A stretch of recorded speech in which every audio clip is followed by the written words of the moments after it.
Hermanos, por favor, ahora en sus Biblias donde tuvimos la lectura, Job capítulo 5, Job capítulo 5. Hermanos, estamos viendo todavía el discurso de Elifaz. De hecho, el día de hoy vamos a culminar con este discurso para iniciar el próximo domingo con la respuesta de Job a Elifaz. Entonces Elifaz viene diciéndole desde el capítulo 4, ¿sabes qué? Tú eres culpable, tú eres el pecador, tus problemas y circunstancias no salieron de la nada, es porque tú hiciste algo malo, que tus hijos se murieron y todas esas tragedias y todo lo que te ha pasado, arrepiéntete. Básicamente es lo mismo lo que vamos a ver hoy. Okay. Pero el día de hoy es muy interesante porque vamos a ver la teología de Elifaz, que me llamó mucho la atención, porque Elifaz estaba correcto. Su teología es buena. El problema es que él estaba tratando de aplicarlo a la vida de un inocente Job. Entonces, esta parte de la teología o el conocimiento de Dios por parte de Elifaz es correcto. Entonces vamos a tocar todo esto. De hecho, vamos a ver que él acepta que Dios es todopoderoso. Ese es nuestro primer punto. Entonces Elifaz admite, Dios es todopoderoso. Después, en la teología de Elifaz, él dice que Dios es soberano. Punto número 2. Entonces él lo admite y entiende que Dios es omnipotente, todopoderoso. Él admite que Dios es soberano. Él admite también, este es el punto número 3, que Dios es el libertador. Todo esto es cierto. No hay problemas teológicos en esta sección. El único problema, nuevamente, es que estaba tratando de aplicar todo esto a la vida de un inocente Job. Y si Job hubiera admitido su pecado, si Job hubiera dicho, sí, yo pequé y por eso estas son las circunstancias, entonces Satanás hubiese ganado. Porque esto hubiera implicado que Dios se había equivocado y que Job no era inocente. Ese es el problema. Pero Job nunca admite su culpabilidad porque en efecto no era culpable. Ahora, esta sección, si lo queremos resumir, otra vez, Elifaz le dice a Job que él debe de confesar su pecado a Dios para que Dios le restaure. Esta es la idea general de esta sección. Job, si tú te arrepientes, Dios te va a restaurar. De hecho, si ustedes, no lo vamos a ver, pero si ustedes gustan leerlo, hay mucho parecido con Levítico capítulo 26. Entonces, si usted quiere verlo en su hogar, lea Levítico capítulo 26, es muy interesante en cuestión a esto, tiene mucha relación. Pero vamos a empezar con una oración, hermanos, y vamos a empezar con el primer punto. Dios es todopoderoso. Señor Padre, le damos gracias por sus bendiciones, su misericordia. Señor, usted es grande, misericordioso, lleno de amor, lleno de gracia. Señor, pero también entendemos que usted es juez justo y por lo tanto lleno de ira en contra del pecado y en contra del pecador. Le damos gracias, Señor, porque en su misericordia y en su gracia usted nos perdona cada día por la obra redentora de su Hijo Jesucristo. Gracias, Señor, por esta su congregación. Le pedimos, Señor, que podamos aprender juntos, ser edificados juntos por medio de su Espíritu Santo, quien nos ilumina las verdades de su palabra. En el nombre precioso de nuestro Señor y Salvador Jesucristo. Amén.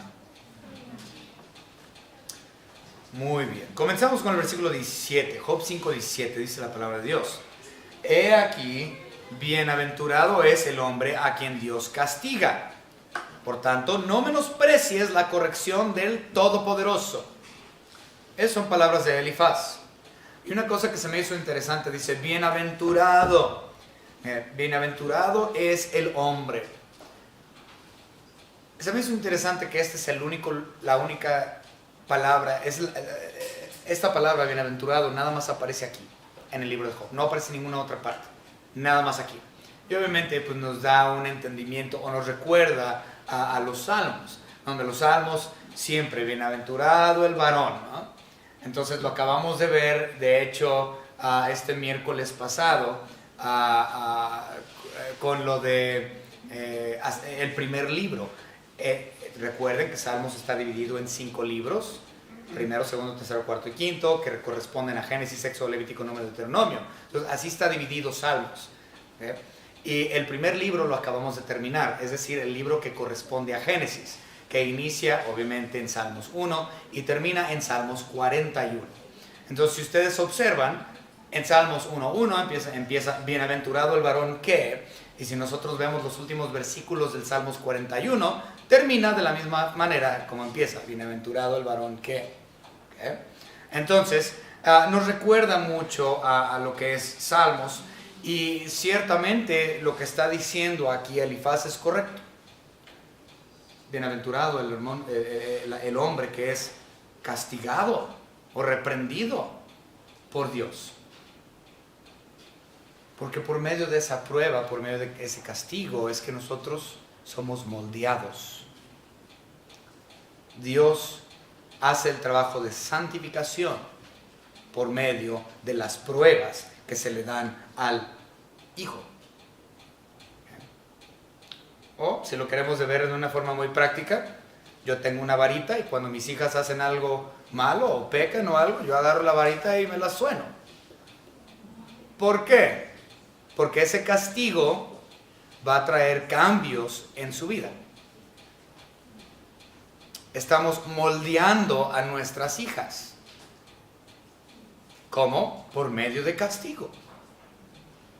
Porque esto trae santificación.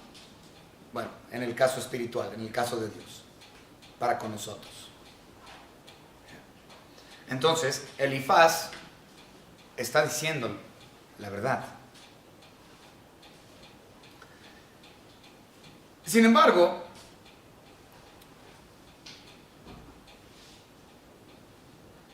Elifaz le dice que agradezca lo que le ha pasado, pues esto es para su propio beneficio, es cierto. Pero en cierta forma dices, ¿cómo se le ocurre a Elifaz decirle esto a Job? Aunque bien es cierto que las pruebas nos traen mayor santificación, este no es el caso con Job.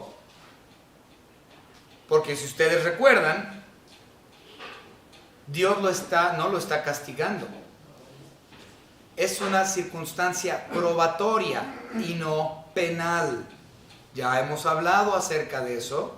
Las circunstancias que Dios le está mandando aquí a Job es para probarle,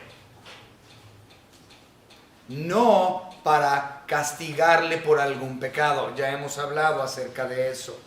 Entonces, esto no es bien aplicado a la vida de Job. Pero nuevamente, sí es cierto que Dios, a quien ama, corrige. Vamos a verlo, Proverbios.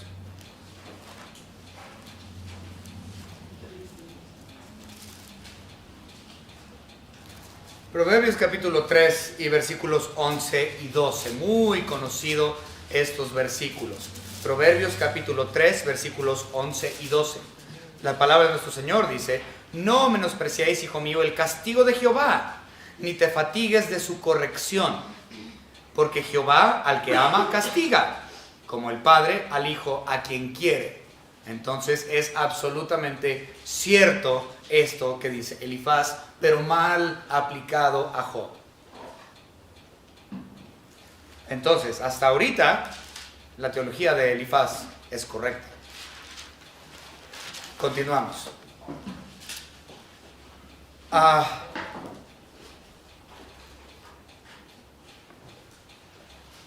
Elifaz, sin embargo, dentro de su teología, afirma un aspecto muy importante de Dios. Y él aquí en el versículo 17 claramente dice, del Todopoderoso, nuestro Señor Jesucristo, nuestro Señor Dios Padre, Dios Espíritu Santo, los tres en uno, el Dios, el único y verdadero, es omnipotente, absolutamente todopoderoso. Nadie más tiene este atributo. Recuerden, Dios no comparte sus atributos naturales con nadie. Es una cuestión de exclusividad de Dios. Recuerden, ya hemos hablado de este tema también. Dios tiene dos tipos de atributos. ¿Okay? Por lo general, nada más se hablan de los atributos naturales, que son los ovnis, ¿sí? Los ovnis. Omnipotente, omnisciente, omnipresente, inmutable, eterno. ¿Okay? Estos son los atributos que nuestro Señor Dios no comparte, son considerados sus atributos naturales. Pero también tenemos sus atributos morales. Los atributos morales vienen siendo: Dios es justo, Dios es amor, Dios es misericordia, etc. Entonces, los atributos morales, Dios sí los comparte con nosotros, su creación. Obviamente no en la perfección que Él las tiene, puesto que nosotros somos absolutamente pecadores. Por lo tanto, aunque Dios comparte sus atributos morales para con nosotros, no los llevamos de forma perfecta. Sin embargo, lo que son sus atributos naturales, los ovnis, inmutabilidad y eternidad, esos no son compartidos, son exclusivos de Dios. Nadie más que Dios puede tenerlos. Pero vamos a ver algunos versículos que hablan acerca de la omnipotencia de nuestro Señor Dios, que obviamente Elifaz está diciendo, Él es omnipotente, todopoderoso. Vamos a ver, hermanos, algunos versículos. El primero aquí mismo en Job. Vámonos a Job capítulo 42. Job capítulo 42 y versículo 2. Job 42, 2 nos dice lo siguiente. Yo conozco que todo lo puedes y que no hay pensamiento que se esconda de ti. Entonces aquí tenemos mencionado, de hecho, dos atributos. Todo lo puedes, es decir, omnipotente, y que no hay pensamiento que se esconda de ti porque Él es omnisciente, todo lo sabe. Entonces en este versículo podemos ver dos atributos naturales: la omnipotencia de Dios y la omnisciencia de Dios. Podemos verlo también en, vamos a ver Jeremías, vámonos a Jeremías también, y hay muchos versículos que hablan acerca de la omnipotencia de Dios, nada más vamos a ver tres. Jeremías 32, 27, Jeremías 32, 27 nos dice, he aquí que yo soy Jehová, Dios de toda carne, ¿habrá algo que sea difícil para mí? Pregunta Dios. Pues no hay nada difícil para Dios porque Él es todopoderoso, omnipotente. Por último, vamos al Nuevo Testamento y vamos a ver un versículo en el Nuevo Testamento que habla de su omnipotencia. Y nuevamente les recuerdo, hay muchos más versículos que hablan acerca de la omnipotencia de Dios, pero nada más vamos a ver estos. Mateo capítulo 19 y versículo 26, 19, 26 dice lo siguiente. Y mirándolos Jesús les dijo, para los hombres esto es imposible, mas para Dios todo es posible. ¿Por qué? Porque Él es omnipotente. ¿Okay? Entonces, hasta ahorita su teología es correcta. Mal aplicada, pero correcta. Número 1, sí, es bienaventurado el hombre que recibe castigo de Dios por cuestión de santificación. Y sí, Dios en su corrección es todopoderoso, perfecto en todo. Versículo 18. porque Él es quien hace la llaga y Él la vendará. Él hiere y sus manos curan. No lo anoté, no lo anoté lamentablemente, pero esta sección hay una parte muy parecida en Deuteronomio. Debería de haberlo escrito, pero en Deuteronomio tiene un versículo muy parecido a ese, ¿okay? Porque Él es quien hace la llaga y Él la vendará, Él hiere y sus manos curan. Esto está hablando del segundo punto, es decir, no solamente de la omnipotencia y la bienaventuranza por la santificación, sino que, número 2, Él es Dios soberano. Este versículo nos habla de su soberanía. En otras palabras, Dios hace su voluntad. Hace lo que quiere, cuando quiere, porque Él es Dios, por amor a su nombre. Deuteronomio 32-39, vamos a leerlo. Sí, sabía que estaba en Deuteronomio. Deuteronomio 32-39, vamos a leerlo, hermanos. Dice la palabra: ved ahora que yo soy, y no hay Dios conmigo. Yo hago morir y yo hago vivir. Yo hiero y yo sano, y no hay quien pueda librar de mi mano. En otras palabras, Dios hace lo que Él quiere con tu persona. O sea, desde cuestiones físicas hasta cuestiones espirituales. En otras palabras, Dios le ha dado el cáncer a nuestro hermano Julio. Porque así fue su voluntad. Si no fuese su voluntad, no tendría cáncer. Él es quien lo trajo. Y si es la voluntad de Dios quitarlo, Él lo quitará. Y es así con absolutamente todo, porque Él es soberano. Es decir, que Él controla absolutamente todo. Uno piensa que nuestro futuro está en nuestras propias manos y que si yo tomo ciertas decisiones, mi vida va a ir hacia un lado o hacia el otro. Pero estamos olvidando de una cosa: predeterminismo. Si tú crees de esa manera, entonces eso implica que le estás quitando la soberanía o control total a Dios. Dios ya determinó absolutamente todo.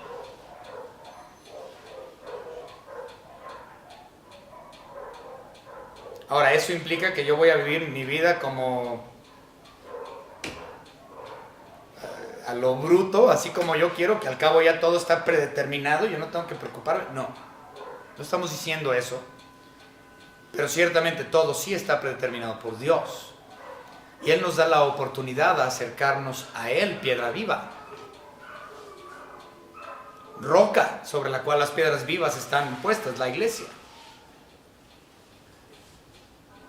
Y en esa relación con nuestro Señor Dios, Él nos salva, Él nos guía. Y al guiarnos, si yo estoy lleno del Espíritu Santo, por ende, por default, haré su voluntad. Aunque de todos modos, si no lo hago, su voluntad será hecho en mi vida de todos modos. Entonces es muy difícil para muchas personas tragar esa realidad de que Dios es soberano. De absolutamente todo. Y que todo está predeterminado.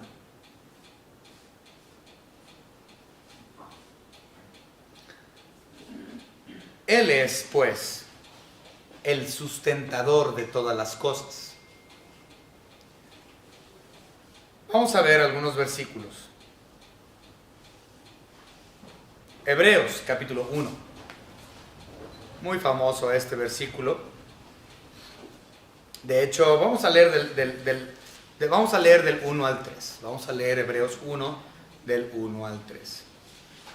Más ahorita que lo encuentre. Okay.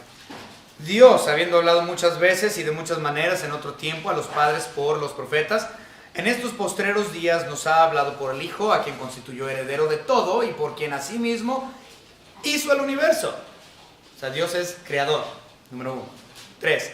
el cual siendo el resplandor de su gloria y la imagen misma de su sustancia, y quien sustenta todas las cosas con la palabra de su poder, habiendo efectuado la purificación de nuestros pecados por medio de sí mismo, se sentó a la diestra de la majestad en las alturas. Entonces, Él sustenta todo. Ya lo hemos dicho, si se te cae un pelo de la cabeza, es porque Dios así lo quiso. Fue su voluntad. Él hiere y Él sana. Si se te cayó el pelo y te quedaste calvo, así quiso Dios que estuvieses. Ningún pelo de tu cabello se cae sin que Dios lo permita.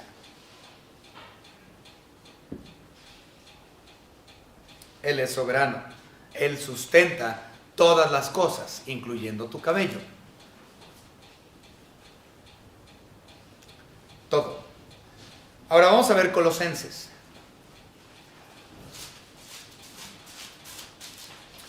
Colosenses capítulo 1. Vamos a ver los versículos 16 y 17. Porque en Él fueron creadas todas las cosas. Otra vez, Cristo como creador. Las que hay en los cielos y las que hay en la tierra. Visibles e invisibles. O sea, todo está creado por Él. Lo veas o no lo veas, Él lo creó. Sean tronos, sean dominios, sean principados, sean potestades. Todo fue creado por medio de Él y para Él. Y ahora observen el versículo 17. Y Él es antes de todas las cosas. Ahí está otro de los atributos de nuestro Señor Jesucristo. Él es antes de todas las cosas. Es decir, Él es eterno. ¿Okay? Él es antes de todas las cosas. Y todas las cosas por Él subsisten. Es decir, su soberanía. Entonces fíjense lo que estamos viendo. Hemos visto en un par de versículos ya su omnipotencia, su omnisciencia, el hecho de que Él es creador y el hecho de que Él es soberano sobre todas las cosas. Ahora vamos a ver uno de los versículos que a mí me encantan. Efesios, capítulo 1 y versículo 11. En él, asimismo, es decir, en Cristo, asimismo tuvimos herencia, habiendo sido predestinados. Otra vez, predeterminismo, soberanía. Conforme al propósito del que hace todas las cosas, según el designio de su voluntad. ¿Por qué? Porque se le pegó la gana. Así de fácil, porque Él es Dios y Él puede y Él quiso y así lo hizo. Él hace lo que quiere, cuando quiere, cómo quiere. Porque Él es Dios, soberano, y fuera de Él no hay nadie más.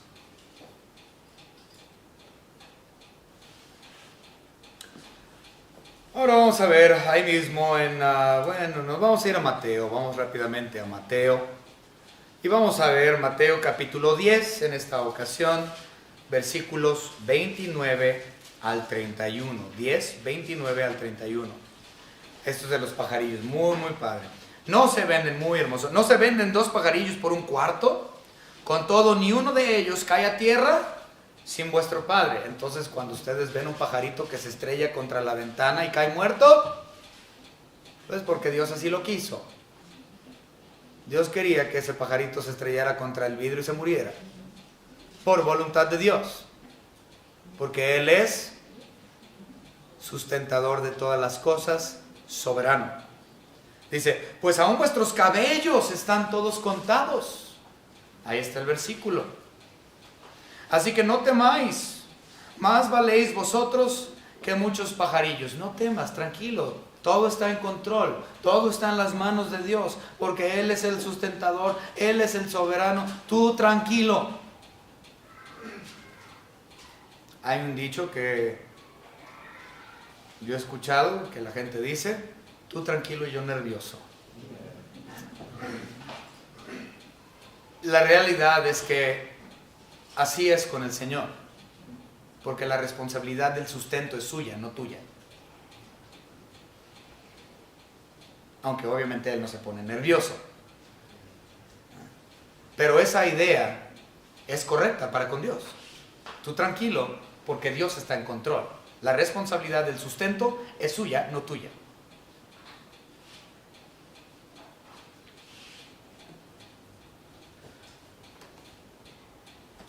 Él es el padre, él es responsable. No le toca a los hijos pensar de dónde va a venir el sustento, o es así. Digo, yo soy padre, yo tengo mis 2 hijas, y no es responsabilidad de ellas poner el sustento en la mesa, o calzarlas, o ponerles ropa, o etcétera. No es responsabilidad de ellas, es mi responsabilidad como padre. Ellas tranquilas, yo nervioso. Sin embargo, así no debe de ser yo nervioso, porque incluso ese sustento también viene de Dios. Entonces mis hijas tranquilas porque yo soy el padre y la responsabilidad es mía. Y yo como padre, yo estoy tranquilo porque yo soy hijo de Dios y la responsabilidad es suya.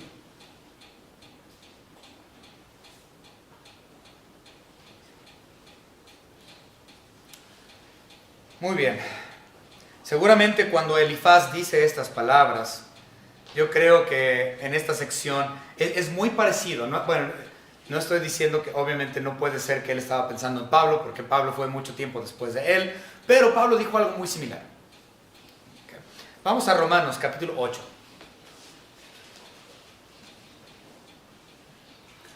Romanos capítulo 8, y vamos a leer el versículo 28. 8:28 dice lo siguiente: y sabemos que a los que le aman Dios, todas las cosas les ayudan a bien. Esto es, a los que conforme a su propósito son llamados. Entonces, todo lo que te suceda, cualquier circunstancia, tú lo consideres malo o bueno, de todos modos es porque Dios quiere en su soberanía que tú lo vivas. Y es para tu beneficio, lo entiendas o no en el momento. Pero Dios sabe más que es lo mejor. Dios sabe más que tú. Dios te conoce mejor de lo que tú te conoces a ti mismo. Dios sabe qué es lo que necesitas. Y Él va a hacer conforme a su voluntad en tu vida. Te guste o no te guste. Él hace lo que Él quiere. Tercer punto. Versículo 19. Dice aquí, ya me fui aquí. Ok, dice aquí en el versículo 19: en 6 tribulaciones te librará. Esto se me hizo muy interesante. Ok, en 6 tribulaciones te librará, en la 7ª no te tocará el mal. Lamentablemente no encontré mucha información de esto. Yo lo leí, dije, pues, ¿de qué se trata, no? En 6 tribulaciones te librará, en la 7ª no te tocará el mal. En realidad simplemente es una forma cultural o poética para decir muchos. Okay. Entonces, mucha palabra simplemente para decir gran cantidad, muchos. Entonces vamos a verlo. En muchas, disculpen, ande. Puedes contestar, esto es Julio de la Cruz.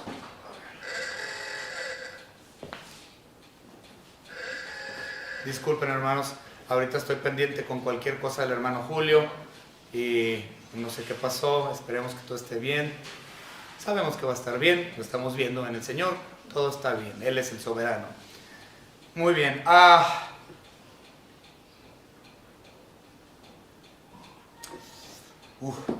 Ando.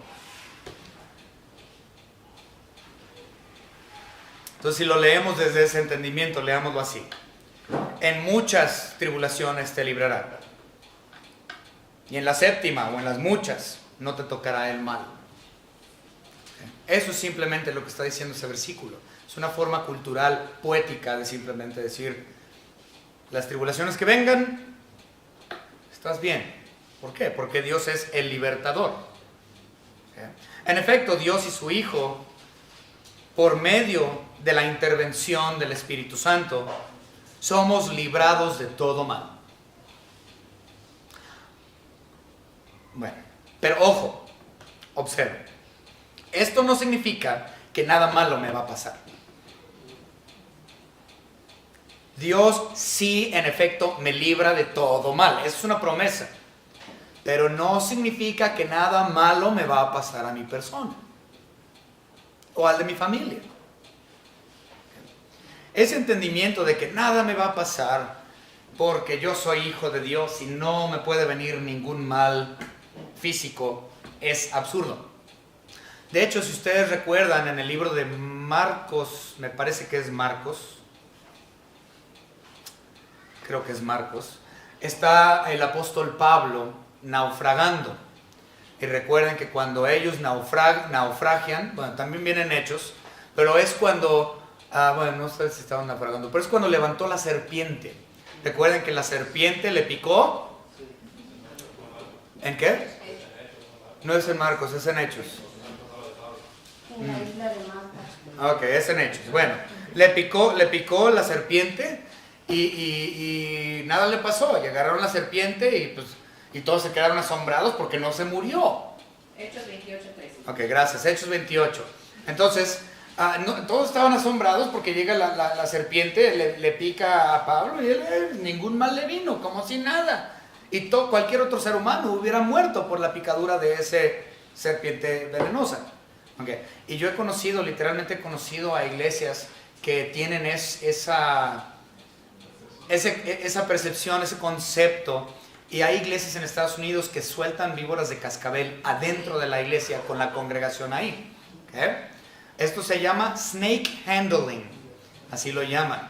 Entonces son iglesias donde sueltan adentro con la congregación así sentados víboras de cascabel, las sueltan en la parte de atrás de la iglesia, del templo, y empieza el pastor a hacer un montón de ruido acá bien tipo pentecostal, y por las vibraciones que hace el pastor, las víboras empiezan a hacer su camino hasta llegar hasta el púlpito donde el pastor está haciendo las vibraciones.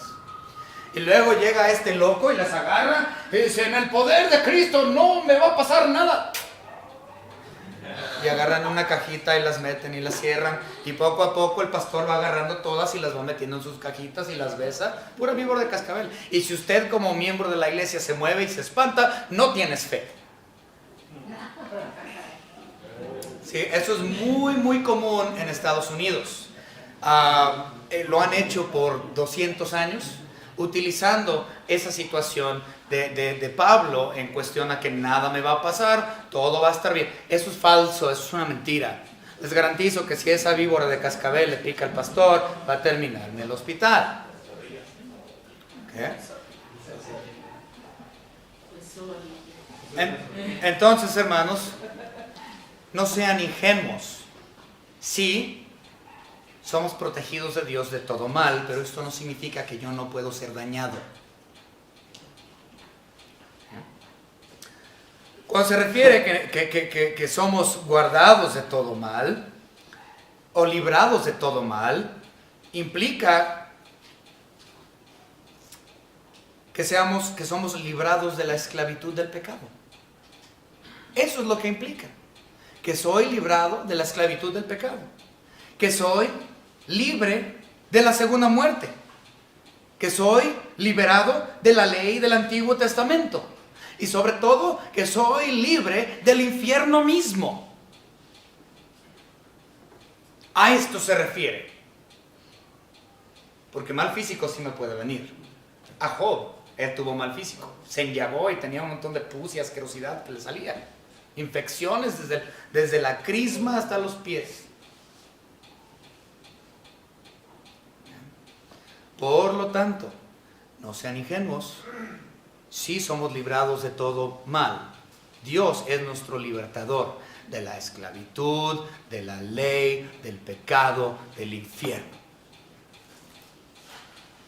Bien. Vamos a ver algunos versículos.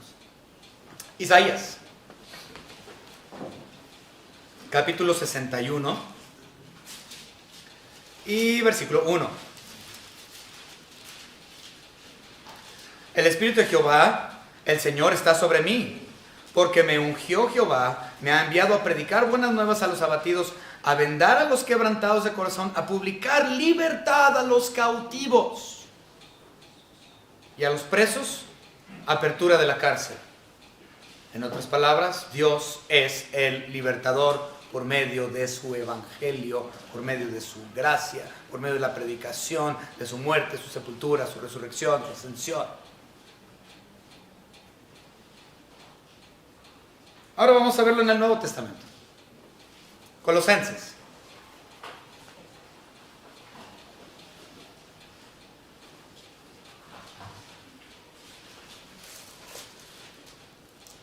Colosenses capítulo 1 y vamos a leer, hermanos, versículos 13 y 14. El cual nos ha librado de la potestad de las tinieblas y trasladado al reino de su amado Hijo, en quien tenemos redención por su sangre, el perdón de los pecados. Esta es la razón por la cual tenemos libertad. Por Jesucristo, por la obra que Él hizo. Él nos ha librado de la potestad de las tinieblas, es decir, de Satanás. Nos ha librado del pecado. Nos ha puesto en el amado Hijo. Ahora yo tengo acceso como hijo de Dios. Soy comprado. Tenemos redención por su sangre. Ese fue el pago. En Él tenemos libertad. Juan, el Evangelio de Juan. Capítulo 8. Vamos a leer los versículos 32 al 36. Y conoceréis la verdad y la verdad os hará libres. ¿Quién es la verdad? Cristo Jesús. Le respondieron: linaje de Abraham somos y jamás hemos sido esclavos de nadie. ¿Cómo dices tú seréis libres? Porque ellos pensaban que estaban hablando de la esclavitud. Y Jesús les respondió: de cierto os digo que todo aquel que hace pecado, esclavo es del pecado. Él nos ha hecho libres del pecado.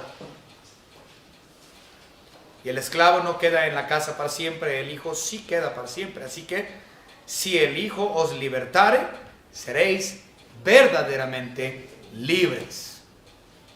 Otra vez, la libertad que tenemos en Jesucristo, su liberación no es necesariamente por cuestiones físicas, aunque si es su voluntad hacerlo, lo va a hacer y te va a librar de cuestiones físicas también. Pero cuando hablamos en la Biblia, cuando estamos leyendo acerca de que Él nos libra, su liberación implica libre del pecado, libre de la esclavitud del pecado, libre del infierno, libre de la segunda muerte. Él es en efecto el libertador. Vamos a ver un último. Este es precioso. Este también está en el Nuevo Testamento. 1 Corintios. La verdad es hermosísimo. 1 Corintios capítulo 15. De hecho, es interesante. El hermano Bazán en la escuela dominical también utilizó parte de este capítulo el día de hoy. 1 Corintios 15. Vamos a ver 1 Corintios 15, 22 y 23. Dice la palabra: porque así como en Adán todos mueren, también en Cristo todos serán vivificados, es decir, libertad de la muerte. Pero cada uno en su debido orden, Cristo las primicias, luego los que son de Cristo en su venida. Absolutamente precioso. Incluso los que ya han muerto en Cristo serán resucitados. Todos serán vivificados. Entonces, ¿a qué le tienes miedo? Si incluso en la muerte Dios te librará. Aun si tú mueres físicamente, serás vivificado en Cristo Jesús, porque Él fue las primicias de la resurrección. Y si estás en Él, tú serás resucitado un día, en un cuerpo perfecto.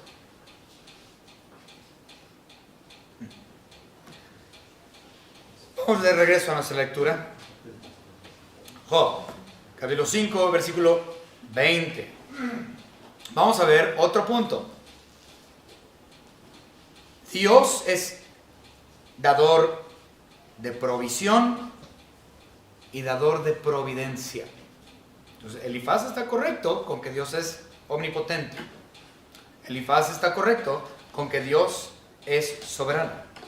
Elifaz es correcto al decir que Dios es el libertador. Y Elifaz es correcto al decir que Dios provee y da de su providencia. Vamos a verlo, versículo 20. En el hambre te salvará de la muerte. ¿Qué es eso? Provisión. ¿Provisión de qué? Provisión de alimento. Recuerden que la circunstancia de Job era muy negativa. Perdió todo. Perdió sus ingresos, perdió sus parcelas, perdió sus camellos, perdió su ganado, perdió todo. En este momento la vida de Job era muy precaria. Estaba él viviendo en pobreza. No tenía ni qué comer. Todo lo había perdido. Y aquí dice Elifaz, mira, tienes hambre ahorita porque te ha ido mal, pero es porque tú has pecado. Pero si tú te arrepientes, mira, Dios te salvará en el hambre. Otra vez dice, en el hambre te salvará de la muerte y del poder de la espada en la guerra. Entonces esa segunda parte es providencia, es decir, protección. Entonces la primera parte del versículo 20, la primera frase, implica provisión. La segunda parte del versículo, providencia o seguridad, que me cuida. Ahora, cuando hablamos de cosas como providencia y provisión, en realidad seguimos hablando de la cuestión del sustento. Entonces podríamos decir que son subdivisiones del tema de que Dios es sustentador de todas las cosas. Porque dentro de su sustento Él me provee y me da de su cuidado, para sustento mío. Entonces serían providencia y provisión, nuevamente subdivisiones de lo que ya vimos que es que Él sustenta. Dios nos sustenta en este mundo de acuerdo a su voluntad, o como dice el Nuevo Testamento, conforme a sus riquezas en gloria en Cristo Jesús. Es totalmente su voluntad. Y esa frase implica más, pero no nos vamos a meter en eso ahorita en este momento.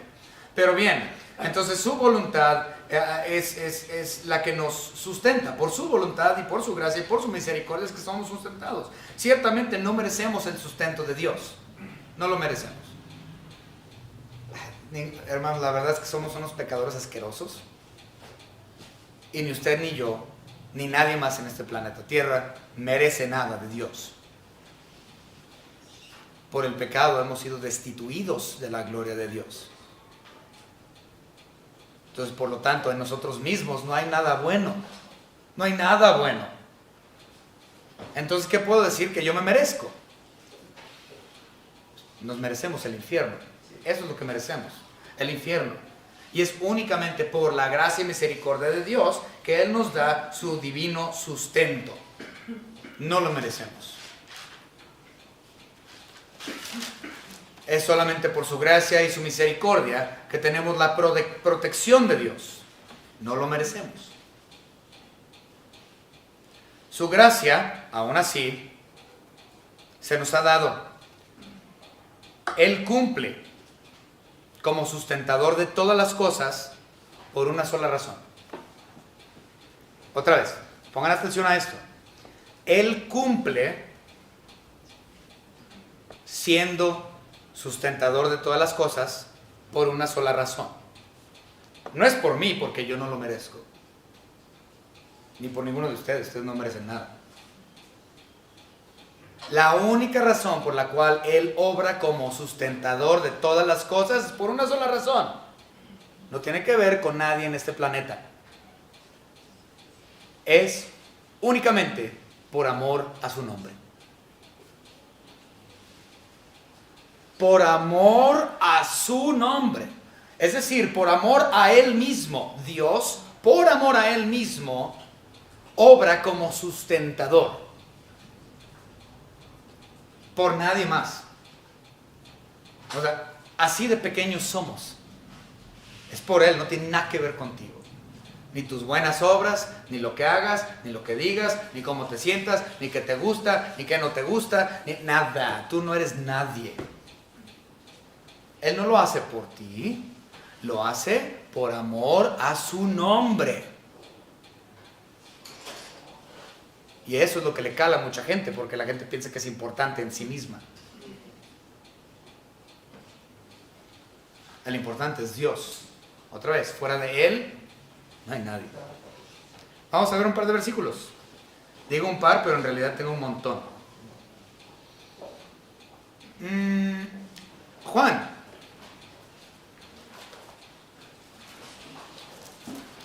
Vamos al Evangelio de Juan, capítulo 1, versículos 2 y 3. Este era el principio con Dios, se refiere a la persona de Jesucristo. Todas las cosas por Él fueron hechas, y sin Él nada de lo que ha sido hecho fue hecho. En Él estaba la vida, y la vida era luz de los hombres, la luz en las tinieblas resplandece, las tinieblas no prevalecieron contra ella. O sea, pero observen, Él lo hizo por Él, porque Él quiso. Nada de lo que ha sido hecho fue hecho fuera de la persona de Él. ¿Pero por qué? Por amor a su nombre. Ahorita lo vamos a ver. Hebreos, entonces la creación es porque Él así lo quiso, por amor a su nombre. El sustento de esa creación, por amor a su nombre. Todo por amor a su nombre. Vamos a verlo, Hebreos.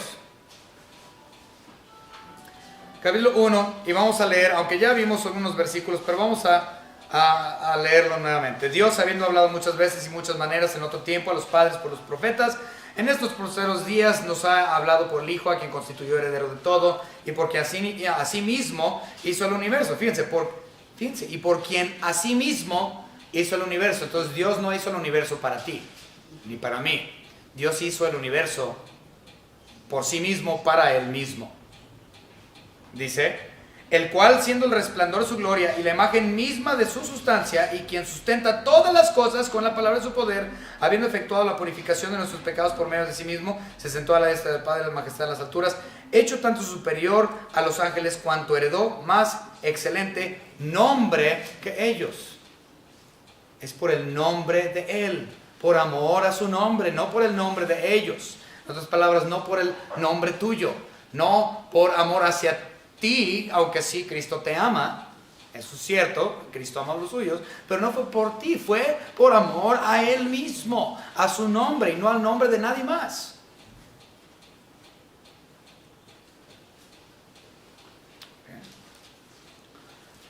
Mateo, capítulo 10, versículo 28.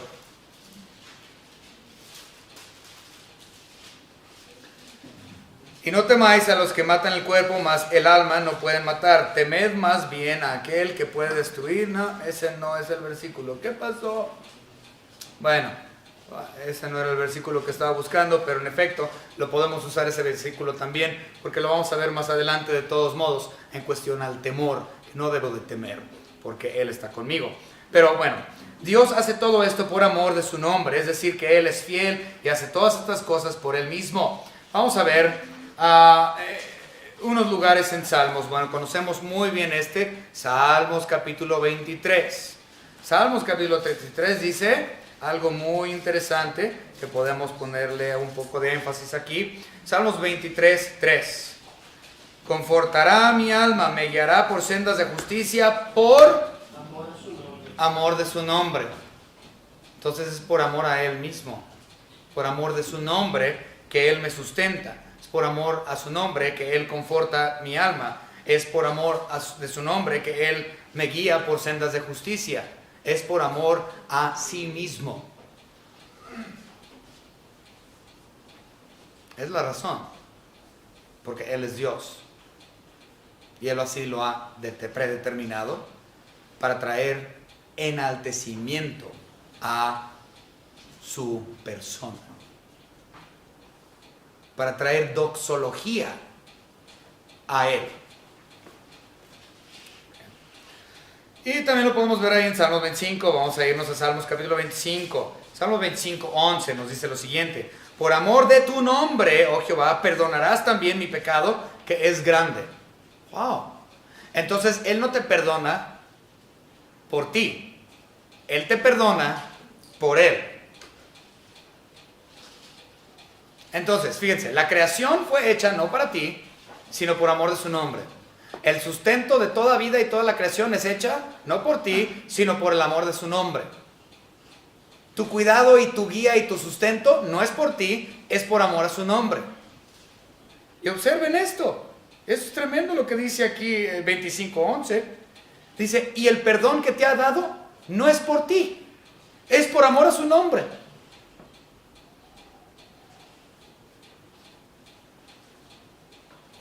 Salmos 31:3.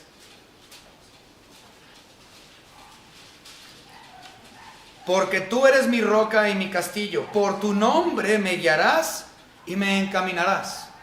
Es por su nombre otra vez que Él hace estas cosas.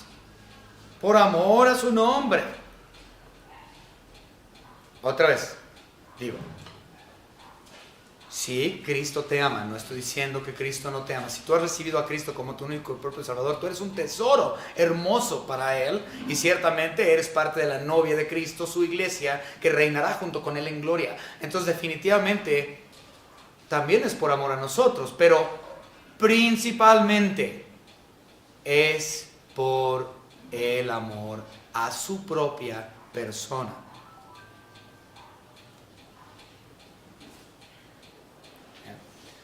Ahora vamos a ver otro. Ezequiel. Capítulo 20 y versículo 44. Ezequiel 20, 44 nos dice: y sabréis que yo soy Jehová cuando haga con vosotros por amor de mi nombre, no según vuestros caminos malos, ni según vuestras perversas obras, oh casa de Israel, dice Jehová el Señor. Todo es por amor de su nombre, porque Él es Dios. Su sustento, su provisión, su providencia, su guía, sus caminos, la creación, todo es por amor a su nombre. Y nosotros simplemente hemos sido beneficiarios de su gracia por amor de su nombre.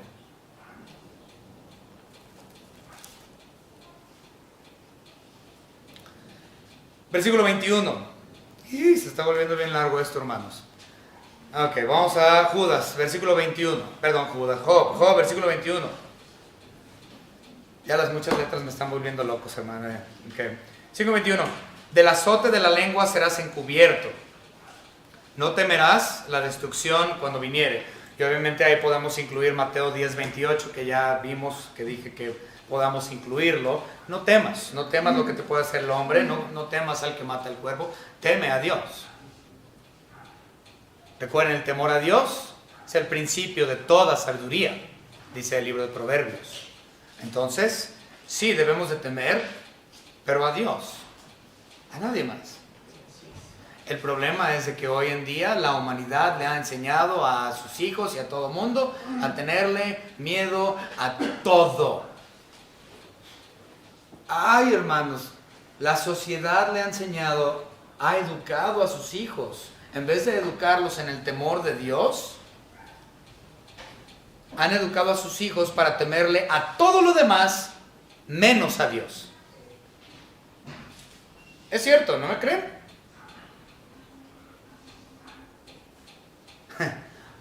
Hemos visto personas que no mandan a los jóvenes al grupo de jóvenes porque, ¿y si se cae mi hijo? Ay no, ay que no se caiga, pobrecito. No, mejor no lo mando a jóvenes porque se va a lastimar. O sea, ya lo hiciste, con eso ya lo hiciste temer la vida. O sea, ese niño, por tu culpa, porque tú tienes temor de la vida de tu hijo, tu hijo ya nació siendo un miedoso. Un miedoso a todo. No puede salir a la calle porque ¿qué si se cae? No puede salir a la tiendita, ¿qué si lo secuestran? No puede hacer nada. Y hacen a esos niños temerosos de todo, menos de la persona de Dios. Hermanos, vamos a dejarla aquí, vamos a tener que continuar la semana próxima porque ya hemos llegado a nuestro tiempo límite. Vamos a darle seguimiento a esto el próximo domingo. Espero, hermanos, que hasta aquí haya sido bendición para ustedes. Hay mucho más que decir, pero lo dejaremos para el próximo domingo. Vamos a terminar en oración. Señor Padre, gracias por este tiempo de estudio. Le damos gracias, Señor, por su palabra. Gracias, Señor, por este discurso teológico de Elifaz, que aunque es cierto en lo que dice, mal aplicado. Damos gracias, Señor, por la vida de Job, quien él comprendió que no era un asunto de pecado suyo, sino de una cuestión de probatoria. Gracias, Señor, le damos por todo, por su infinito amor, por su sustento, por su provisión, por su providencia, por su omnipotencia, por Señor, su grandeza, por su majestad. Gracias, Señor, porque aunque no hemos merecido nada, usted, Señor, en su misericordia y su gracia, nos ha extendido de su misericordia y gracia, por lo cual estamos ciertamente agradecidos, Señor. Señor, le damos gracias por su salvación, ante todo, por su Hijo Jesucristo, nuestro único y propio Salvador. En el nombre precioso de su Hijo Jesucristo, nuestro Señor y Dios, le pedimos esto y le agradecemos por todo. Amén.